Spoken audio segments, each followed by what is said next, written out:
Welcome to the Action Shooting Show.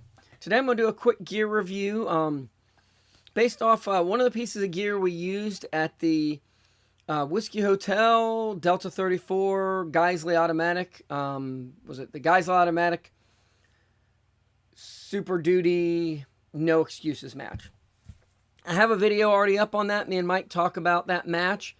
If you haven't watched that, maybe go watch that. That'll kind of explain the match format a little bit better and maybe why I'm talking about a gun that I don't have in front of me that isn't mine. But the long story short is that all the gear for this match was provided as part of the match fee, and all 36 shooters shot the same 12 rifles. So they had 12 identical rifles. Geissele sponsored that. They had the same accessories, optic, ammo, all that. So I'm going to talk about the 14.5 Geissele Super Duty that we used. We talked a lot about it during the day, and my kind of explanation to a lot of people, or my thoughts was, it was a very vanilla rifle, and I mean that in a good way. It's kind of a middle of the road, like these are really safe choices that if anyone picks up this rifle, they're probably going to be happy with it and do 98%, 95% of what you would do with a rifle, what you'd want to do with a carbine. So we'll start 14.5, I think, is a pretty good middle of the road barrel length. You know, the 16 is very popular because there's no NFA related on that. 14.5 is a little less popular because to not have NFA, you have to pin and weld your muzzle device, which isn't a huge deal, but it's also kind of a pain in the butt, and it makes swapping gear on it on and off a little bit harder. So, this is one of those things. If you buy a 14.5 pinned and welded, you got to be happy with all the stuff on it. And I think for the most part, most people would. The muzzle device was, I guess, a Huxworth flash hider, so it would be a quick connect for their Flow 5.56 can. We didn't have the suppressors, just the muzzle device. As far as a flash hider, it did seem a little bit on the loud side. Shoot next to other people with it. Not a huge deal. If you don't own a Huxworks, it's probably less than ideal for you. But you can always drill it out and put a different one on there. Not a big deal there. We'll kind of go down from there. The barrel was great. I mean, zeroing it at the beginning of the day when we went to shoot it, everyone's zero was pretty darn good for what I consider a duty rifle. 1 to 2 inch groups, maybe. I mean, we were using 55 grain X-Tac, so it's not like it was a precision round, but in my opinion, if you can have 2-ish or better, and I say, 2.5, even 3-inch MOA or 3-inch groups at 100 are still very reasonable for most of what you do a carbine with. Smaller's better, but when we're talking about carbine shooting, generally all of your targets are 4 MOA or bigger. It tends to not get much smaller than that, but this was more than acceptable. I imagine if you tried a couple different rounds or, really, I wasn't, we were using a rear bag and a bipod. That's not the way I get my best group. So I'm guessing it's easily a 1.5-inch gun with good ammo. So no problems with the barrel. Seemed to be kind of a mid-weight, kind of a modern profile, what I call. Wasn't a pencil barrel, but it certainly wasn't a big, thick, heavy barrel or anything like that. The handguard on it was your mix of a lot of M-lock and a little bit of pick rail on the top. It's a Geissele handguard. Geissele makes really good handguards. They've got very robust mounting systems. One good thing, and I've run Geissele and friends that run Geissele, once you get that on and you put it on right, there's very little shift because of a handguard. I think in the past there's been some designs, but the modern Geissele stuff seems pretty darn solid. So no real complaint. You got pick on the top to add anything you need on top, like lights and lasers.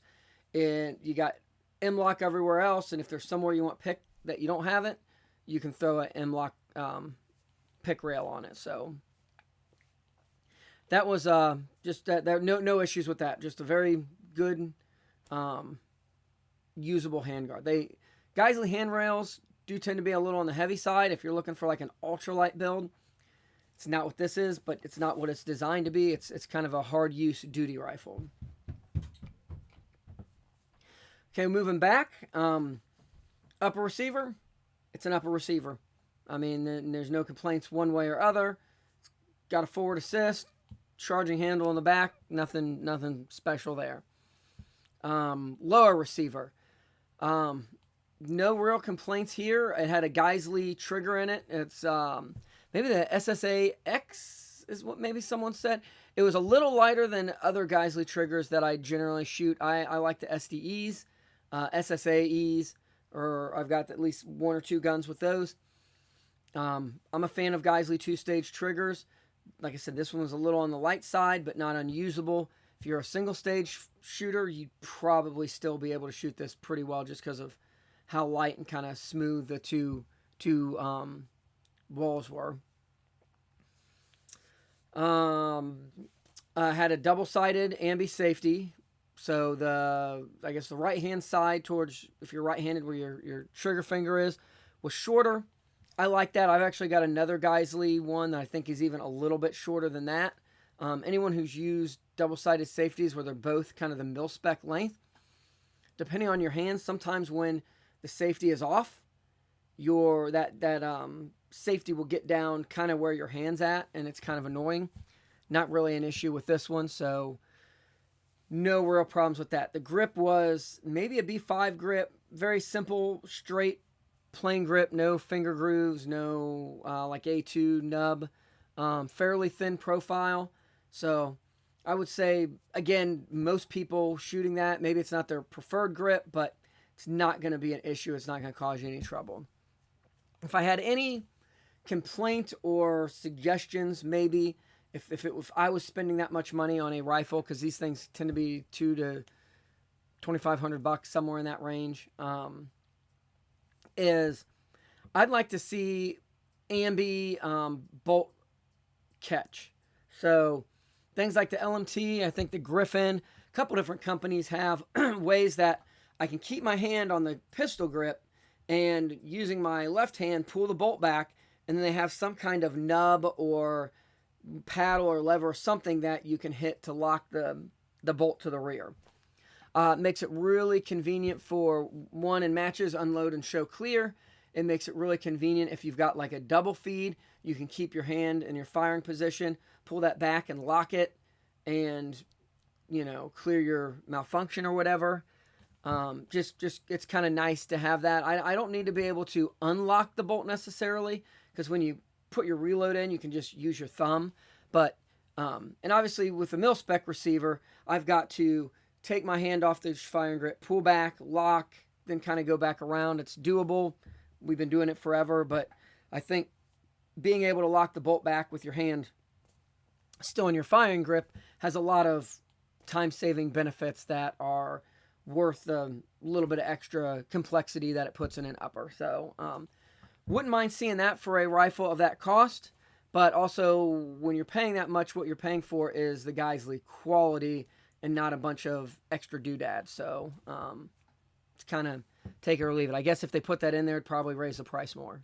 Going back from there, standard carbine, buffer tube, maybe a B5 stock. It's kind of the one with a little, like, I don't know if it's a SOP mod, something with a little bit more of a cheek piece on it. I enjoyed it. I had no problems. That's, like I said, I think that buttstock that was on it, anyone could use and have no issues with that buttstock. I think that's really it. Through the day, the gun ran great for me. I had no firing, functioning issues. The whole weekend, the only thing I heard about, one person's rifle had some stovepiping issues. And hard to tell. It was only one person out of everybody.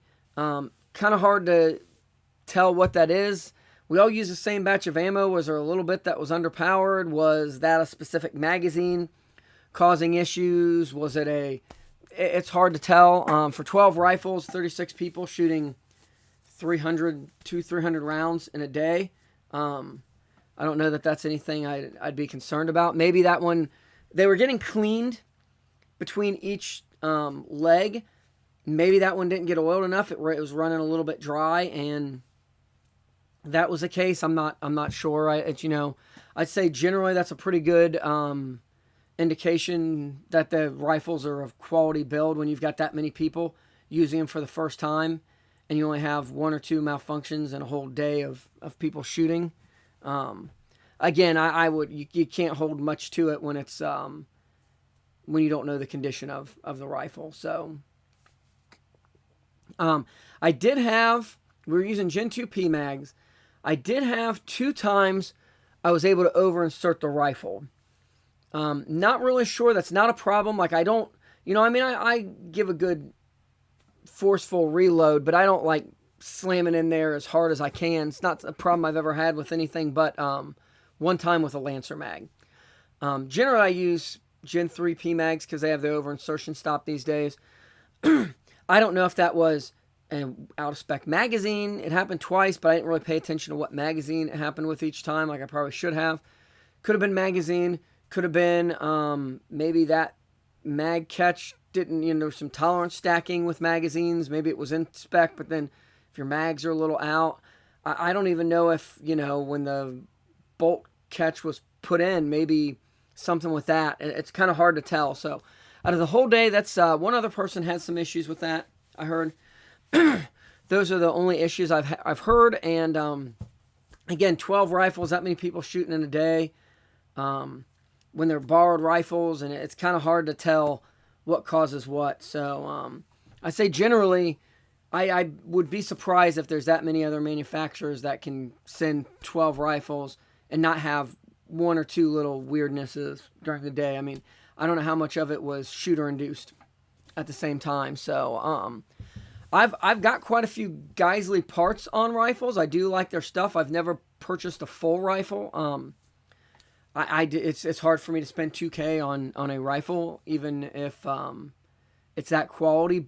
But I will say, if I was going to spend $2,000 on a rifle, this would certainly be one of the rifles in the running for that. And I'm guessing with the market that these are made and kind of marketed to, like if I was a police armor and I had to like gear up my department of rifles, I would say Geissele's Super Duty's probably pretty high up there on the list of rifles that you would want to choose. I mean, I know Daniel Offense, you see a lot of those. I think Geissele is certainly probably a top choice there.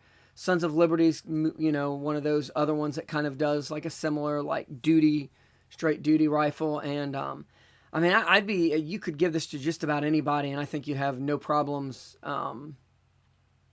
with them being able to shoot it and do well. I mean, I heard no complaints through the day of anyone not being able to do something because the Geissele was the limiting factor. So that's kind of my review of it. I'm going to try to review the rest of the gear here, so stay tuned. And if you have any questions about it, feel free to ask in the comments, and I'd love to help you out and answer them.